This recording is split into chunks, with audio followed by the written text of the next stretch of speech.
경험되기를 바랍니다. 감사합니다. 네, 할렐루야. 예, 하나님께 예배하는 여러분을 주님의 이름으로 축복합니다. 예, 오늘은 하나님께서 우리에게 주신 복된 날입니다. 이날 여러분들 행복한 날 되시고 기쁨이 넘치고 은혜가 넘치고 또 여러분의 삶이 회복되는 귀한 은혜가 있기를 축복합니다. 뒤늦게 예수를 믿게 된 어떤 아버지가 예수를 믿고 나니까 너무 좋아서 다른 지방에 있는 아들들을 불러다가 간곡하게 부탁을 했습니다. 너희들도 꼭 교회 다니고 예수님 믿어라. 아버님을 극진히 잘 섬기고 효성이 깊은 아들들이니까 아버지의 그 말을 거역할 수가 없어서 그날부터 교회를 나갔답니다. 그리고 나서 몇 달이 지난 뒤에 아버지가 다시 그 아들들을 불러 모았습니다. 그리고 물었습니다. 교회를 나간 후에 뭐 달라진 게 있느냐? 그리고 물었더니 큰아들이 대답했습니다. 아유, 아버님, 제가 교회 나갔더니 내 삶이 전보다 훨씬 좀 건전해졌고 그리고 사업도 잘 됩니다. 그리고 좋아했습니다. 그러더니 둘째 아들이 또 말하기를 아유, 덕분에 교회 나가서 친구들도 많이 사귀고 이제는 외롭지 않습니다. 그런데 셋째 아들은 보이지를 않고 대신 큰아들이 편지를 가지고 왔습니다. 그래서 편지에 보았더니 편지의 내용이 아버님, 제가 교회를 다니면서 너무너무 바빠졌습니다. 오늘도 교회에서 함께 나가 마을의 장애인들을 돌보고 노인들을 섬기느라 아버님을 가서 뵐 수가 없었습니다. 다음에 찾아뵙겠습니다. 죄송합니다. 그리고 편지를 보낸 것을 이제 보게 되었습니다. 그러자 아버지가 세 아들 중에 교회 가서 진정 예수님을 만나고 변화받은 아들은 셋째 아들 뿐이구나. 그리고 얘기를 했다는 거예요.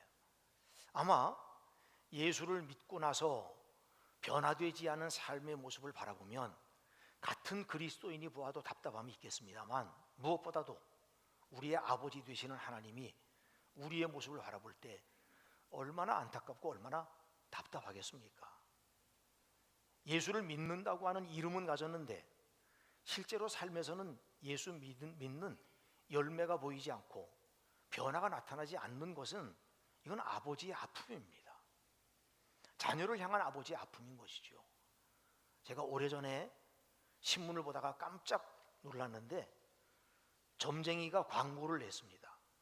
지금은 신문에 그런 게 많이 나옵니다. 그런데 점쟁이가 광고를 냈는데 그 광고 카피에 집사, 권사, 장로, 목사도 환영 이렇게 되어 있어요. 아마 모르긴 몰라도 많은 기독교인들이 점을 보러 다닌다는 반증 아니겠습니까? 얼마나 안타까운 일인지 모릅니다. 여러분, 점쟁이가 뭘 맞추느냐 맞추지 않느냐 이게 중요한 게 아니에요. 맞춰도 거짓이고 틀려도 거짓입니다. 중요한 것은 정말 내가 섬기는 이가 누구냐라고 하는 게 분명하지 않으면 평생 방황하는 사람이 되는 겁니다. 그것처럼 안타깝고 어리석은 일이 어디 있겠어요? 오직 참된 예언자, 오직 참된 하나님은 그리스도 예수 한 분뿐이심을 믿습니다. 여러분들이 그 예수님을 예배하고 그 예수님의 말씀을 듣고 그 예수님을 찬송하기 위해서 이렇게 나왔으니 정말 참 잘 오셨습니다. 예, 참 잘 오셨습니다. 우리 앞뒤 좌우로 인사 나누십시다. 잘 오셨습니다. 사랑합니다. 축복합니다. 반갑습니다. 은혜 받읍시다.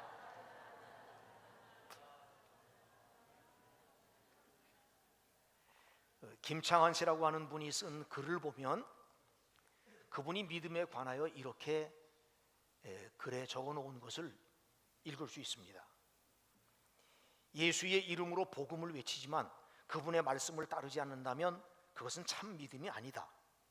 날마다 성경을 읽지만 이웃과 형제를 험담하고 이웃을 돌보지 않는다면 그것은 참 믿음이 아니다.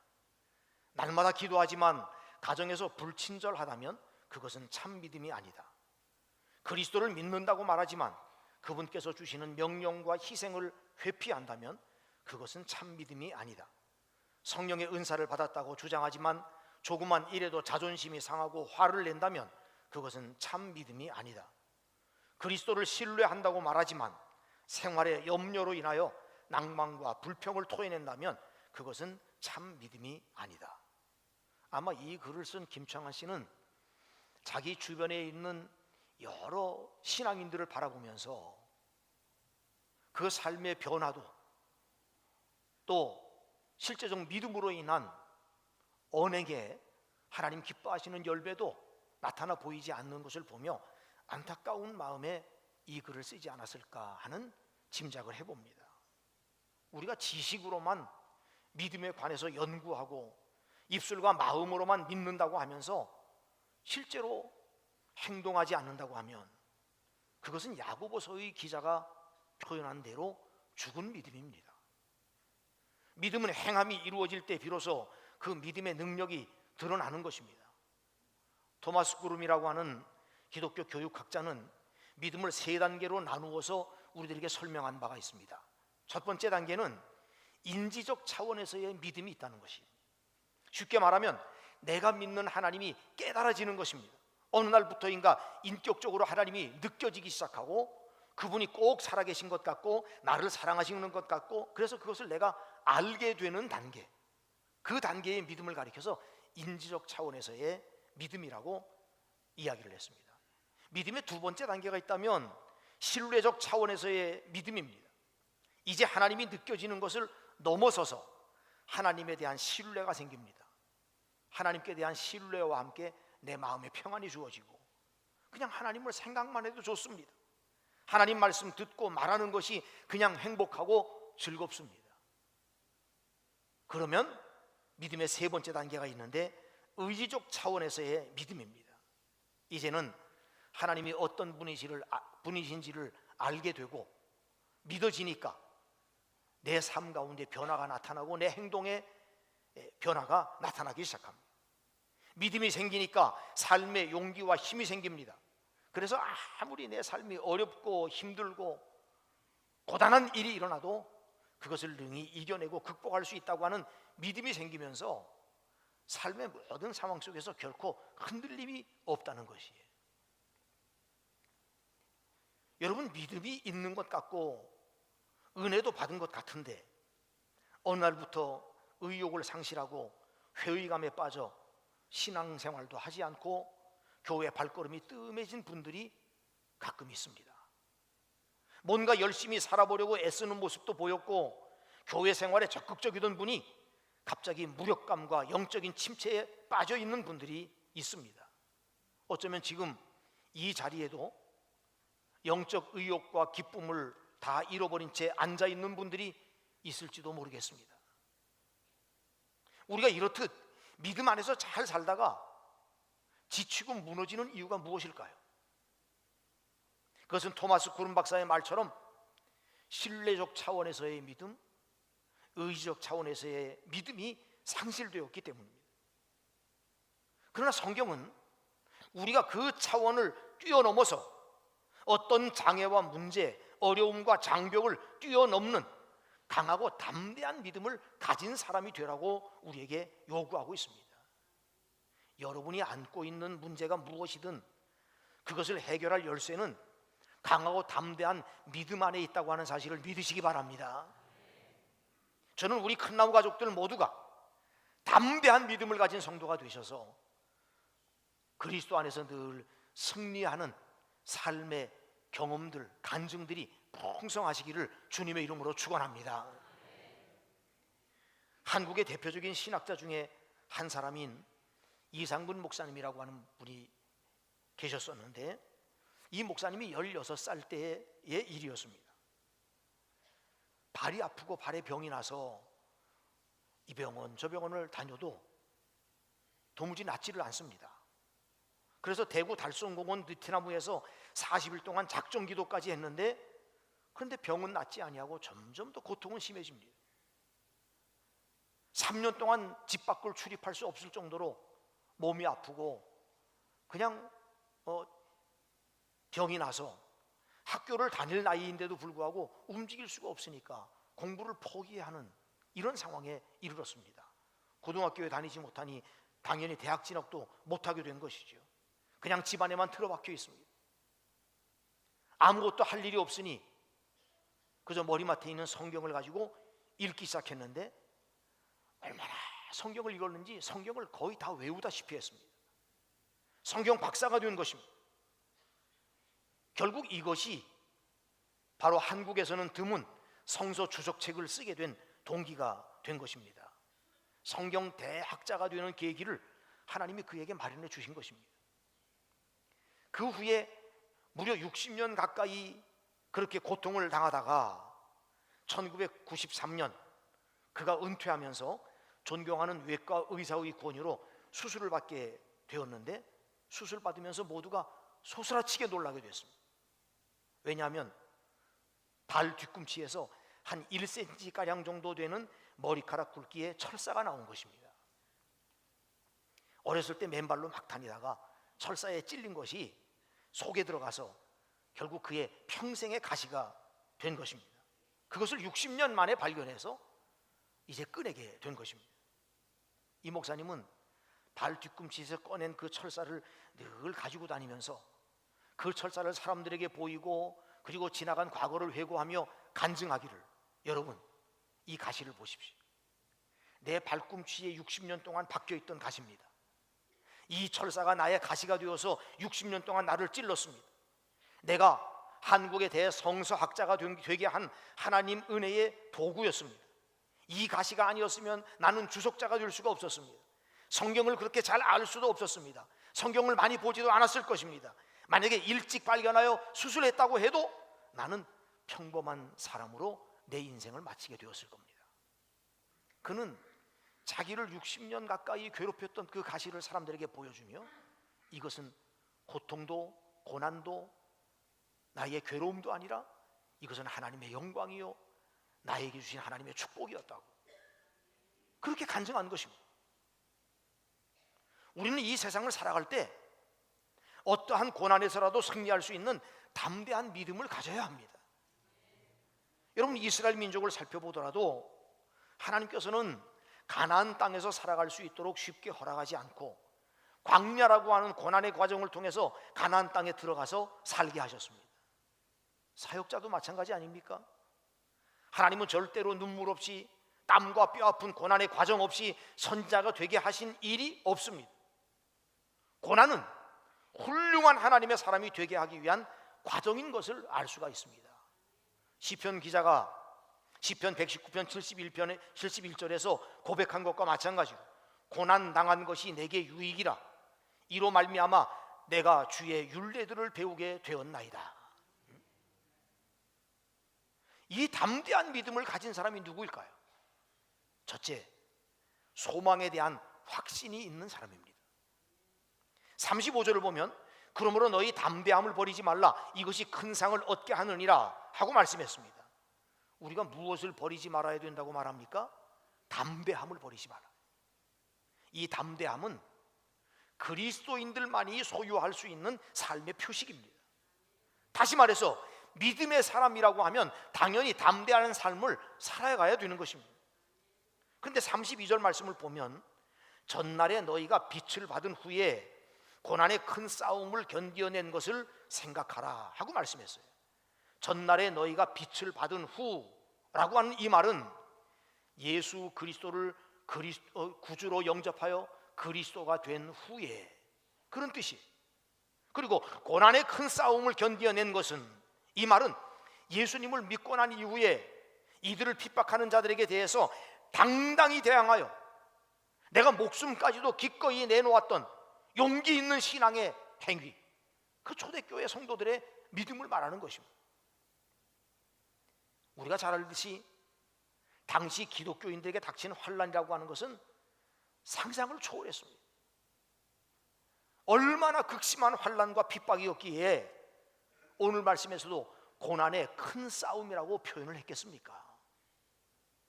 그들은 예수님을 믿는다는 이유만으로, 그냥 교회를 다닌다고 하는 그 사실만으로도 사람들의 조롱거리가 되었고 비방의 대상이 되었습니다. 구경거리가 되었고 옥에 갇히고 매를 맞고 직장에서 쫓겨나가고 재산까지도 몰수당했습니다. 이 엄청난 시련을 당하면서도 그들은 기뻐했습니다. 무엇이 그들을 이 고통 속에서 기뻐하게 했을까? 그것은 바로 그들 가운데 소망에 대한 확신이 있었기 때문입니다. 아무리 힘들고 고통스러워도 그 고통을 녹일 만한 강력한 소망이 그들에게 있었기 때문에 그들은 믿음의 담대함을 잃지 않았다고 성경은 증거하고 있는 것입니다. 여러분, 우리 믿음의 사람들은 우리 앞에 아무리 어려운 난관이 닥쳐온다 하더라도 그로 인해 낙심하지 아니하고 하나님께 감당할 수 있는 능력을 달라고 기도하면서 이 문제에 해답을 주실 것을 믿는 믿음의 확신을 버리지 않아야 승리할 수가 있는 것입니다. 우리가 이렇게 믿음으로 기도하면서 나아갈 때 담대함을 버리지 아니하고 소망의 확신을 가지고 그리고 나아갈 때 문제의 여리고성은 반드시 무너지고 역경의 혼란도 갈라지게 될 줄로 믿습니다. 성경이 말하는 담대함이란 어떤 시련과 역경 속에서도 그리스도를 위한 삶을 굽히지 않는 것을 의미합니다. 우리가 큰 상을 얻기 위해서 절대로 담대함을 버리지 말아야 합니다. 여호수아 1장 9절 말씀 보면 다 같이 읽을까요? 강하고 담대하라. 두려워하지 말며 놀라지 말라. 내가 어디로 가든지 내 하나님 여호와가 너와 함께 하느니라 하시니라. 아멘. 하나님을 믿는 사람들은 절대로 홀로 있는 것이 아니라 하나님이 함께 하시는 것을 믿으시기 바랍니다. 두려워하지 말라, 담대하라, 강하고 담대하라, 놀라지 말라, 이 말씀을 주시는 것은 우리에게 단순히 의지를 가지라고 하는 것이 아닙니다. 놀라지 말아야 할 근거, 강하고 담대해야 될 근거, 두려워하지 않을 수 있는 근거가 분명히 있는데 그것이 뭡니까? 하나님이 나와 함께 계시다고 하는 사실입니다. 여러분이 환경에서 어떤 일을 만나고 무슨 사건에 놓이고 어떤 상황이 벌어진다 할지라도 여러분은 절대 혼자가 아니심을 믿으시기 바랍니다. 지금 여러분의 마음을 한번 돌아보십시오. 혹시 여러분에게 주어진 환경의 문제, 건강의 문제, 자녀의 문제, 물질의 문제 때문에 힘들어하고 괴로워하고 있지는 않습니까? 소망의 확신을 가지고 기도하면서 눈앞에 보이는 현실에 좌절하지 말고 소망에 대한 확신을 가지고 담대한 믿음으로 어떤 문제가 있고 어려움이 있어도 절대 굴하거나 포기하지 말고 끝까지 믿음으로 달려가 승리하는 여러분 되시기를 축복합니다. 담대한 믿음을 가진 사람이 누굽니까? 둘째는 끝까지 인내하는 사람입니다. 36절에 보면 너희에게 인내가 필요함은 너희가 하나님의 뜻을 행한 후에 약속하신 것을 받기 위함이라 하고 말씀했습니다. 여기서 말하는 인내라고 하는 이 단어는 휘포모네라고 하는 단어인데 이 단어는 신약 성경에만 무려 32번이 나오는 단어입니다. 다시 말하면 아무리 견디기 힘든 상황이 압박에 와도 도망가거나 물러나지 말고 견고하게 서 있다, 그런 의미를 가지고 있는 단어예요. 확고부동함, 끝까지 버팀, 고난을 참음, 견고히 서다, 이런 의미를 가지고 있는 단어가 바로 이 휘포모네, 인내라고 하는 단어입니다. 끝까지 인내하지 못하고 중도의 신앙을 포기하는 이유는 하나님께 대한 소망과 확신이 내게 부족하기 때문입니다. 우리가 담대한 믿음을 가졌다고 하면 어떠한 환난과 어려움 속에서도 인내해야 되는 것입니다. 지금은 괴롭고 힘들지만 이 어려운 시기가 지나가면 반드시 하나님께서 약속하시고 우리에게 말씀하신 좋은 일이 있을 것이라고 하는 소망을 가지고 견고하게 서 있어야 최후의 승리의 주인공이 될 줄로 믿습니다. 그런데 사실 세상에 장애물이 없고 문제가 없는 사람이 어디에 있겠습니까? 그러나 강하고 담대한 믿음의 사람은 주님을 믿는 믿음과 확신과 소망 때문에 아무리 힘들고 어려운 문제도 문제로 보이지가 않는 것입니다. 여러분, 매미는 땅속에서 유충으로 오랜 기간을 지나지요. 그래서 한국에서 흔히 볼 수 있는 참매미 같은 경우에는 약 2년에서 3년 땅속에 유충기간으로 그렇게 머물러 있다고 알려져 있어요. 그것도 굉장히 긴 시간이죠. 나와서 겨우 보름이나 한 달 정도 사는데 그 보름이나 한 달 정도의 삶을 위해서 땅속에서 2, 3년을 기다린다고 하는 게 그게 보통 어려운 일이 아니지 않습니까? 그런데 북미에 사는 매지카드 스피시스라고 하는 매미의 종은 유충기간이 무려 17년이나 된다는 것이에요. 그래서 별명이 17년 매미입니다. 단지 15일에서 한 달을 살기 위해서 17년의 시간을 땅속에서 유충으로 인내하며 기다립니다. 그래도 그 기간을 기다린 매미가, 그 유충이 나중에 매미가 되어 나와서 한여름 신나게 울다가 그리고 생을 마치는 거예요. 기다림은 성숙입니다. 힘들고 어렵더라도 기다리고 준비하면 주님께서는 가장 좋은 때에 우리에게 외치는 시간을 주시는 것입니다. 우리가 이 세상을 살아가면서 이런 일 저런 일을 당합니다. 그러나 여러분, 아무리 힘들고 어려워도 좌절하지 마십시오. 문제거리, 걱정거리로 보지 마시고 오히려 기도거리로 삼고 새벽 제단에 나와서 하나님께 내어놓고 기도하면서 인내로 승리하시기를 축복합니다. 우리가 왜 이렇게 인내해야 됩니까? 그것은 하나님께서 약속하신 것을 이루어 받기 위해서입니다. 약속하신 것은 하나님께서 그의 자녀들에게 주시려고 예비하신 하나님 나라에서의 안식, 영원한 생명입니다. 주님께서 다시 오시는 그날에 이루어질 영원한 안식입니다. 우리는 이것을 받을 때까지 인내해야 합니다. 우리의 소망을 이룰 때까지 믿음으로 인내하시고 승리하시기를 축원합니다. 누가 믿음을 가진 사람, 담대한 믿음을 가진 사람입니까? 세 번째는 뒤로 물러서지 않는 사람입니다. 38절과 39절 말씀을 다 같이 읽겠습니다. 나의 의인은 믿음으로 말미암아 살리라. 또한 뒤로 물러가면 내 마음이 그를 기뻐하지 아니하리라 하셨느니라.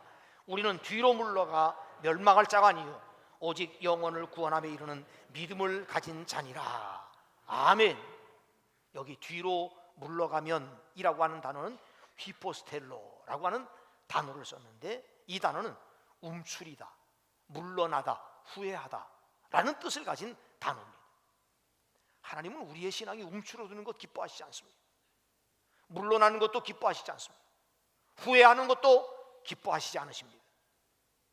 애굽에서 나온 이스라엘 백성들이 광야에서 모세를 원망합니다. 고기가 먹고 싶다고 막 투정을 부립니다. 차라리 예전에 애굽에서 종살이하던 때가 좋았다고 후회하기 시작합니다. 그러면서 돌아가자고 아우성을 칩니다. 이때 사용되었던 단어가 바로 휘포스텔로라고 하는 이 단어예요. 이들이 왜 이렇게 후회했을까요? 하나님을 온전히 신뢰하지 않았기 때문입니다. 그들은 미래를 본 것이 아니고 현실만 보았기 때문입니다. 그래서 결국 출애굽한 1세대 중 여호수아와 갈렙을 제외한 모든 이스라엘 백성들이 젖과 꿀이 흐르는 약속의 땅 가나안에 발조차 들여보지 못한 채 그만 광야에서 죽고 말았던 것을 알 수가 있습니다. 사도 바울은 빌립보서 3장 13절과 14절에서 뒤에 있는 것은 잊어버리고 앞에 있는 것을 잡으려고 표대를 향하여 그리스도 예수 안에서 하나님이 위에서 부르신 부름의 상을 위하여 달려가노라 하고 고백했습니다.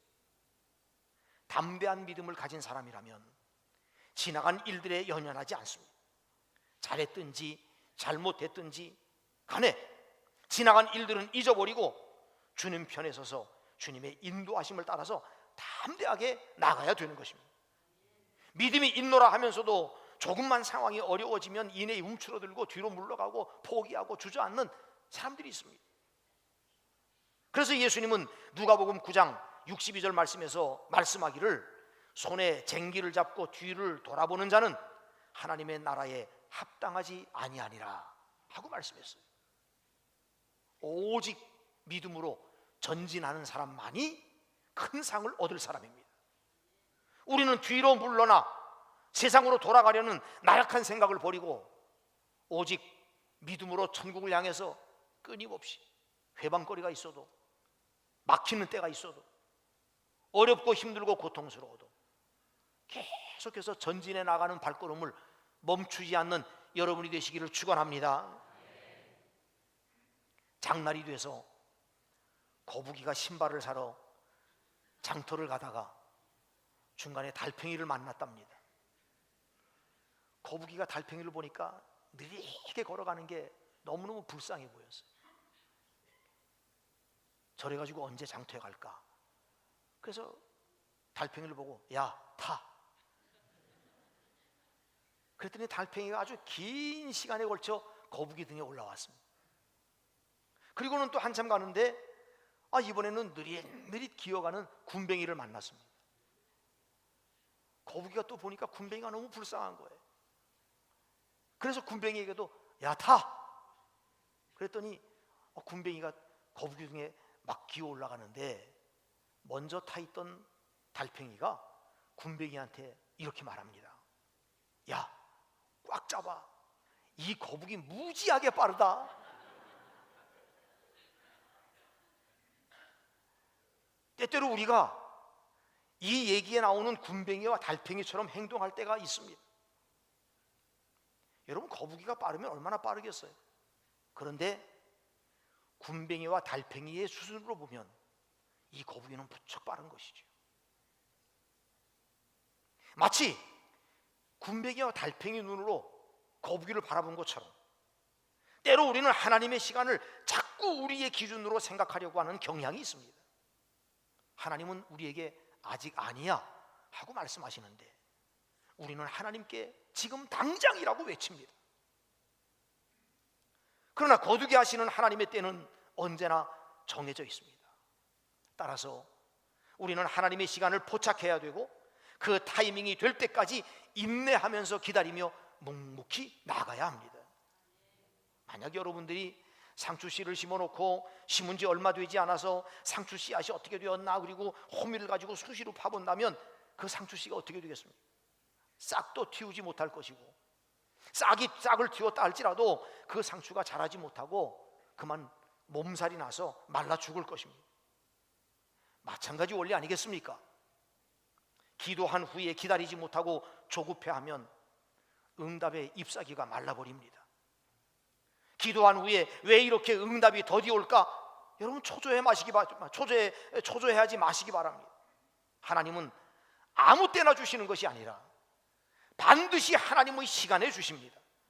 하나님의 때에, 하나님의 정한 날에, 하나님의 방법으로, 하나님이 가장 좋으신 것으로 우리에게 허락해 주시는 것입니다.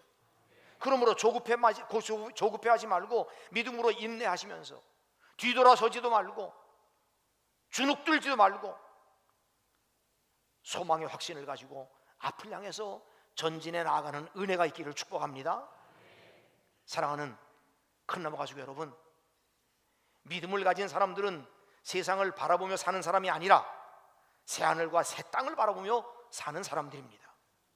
그래서 우리의 삶의 문제로 인해서 불안과 걱정보다는 신앙으로 담대하게 달려가야 되는 것입니다.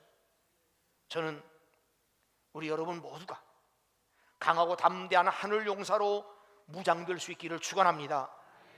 여러분들이 막 토끼 같은 작은 심장을 가지고 바람 소리에도 놀라고 쫓아오는 자가 없어도 도망가는 그런 겁쟁이가 아니라 사자같이 강하고 담대한 심장을 가지고 어떤 문제를 만나도 요동하지 아니하고 맞서 싸우는 하늘 용사로 거듭날 수 있기를 축원합니다. 사자같이 강하고 담대하면 시험을 당해도 당당하게 극복할 수 있습니다.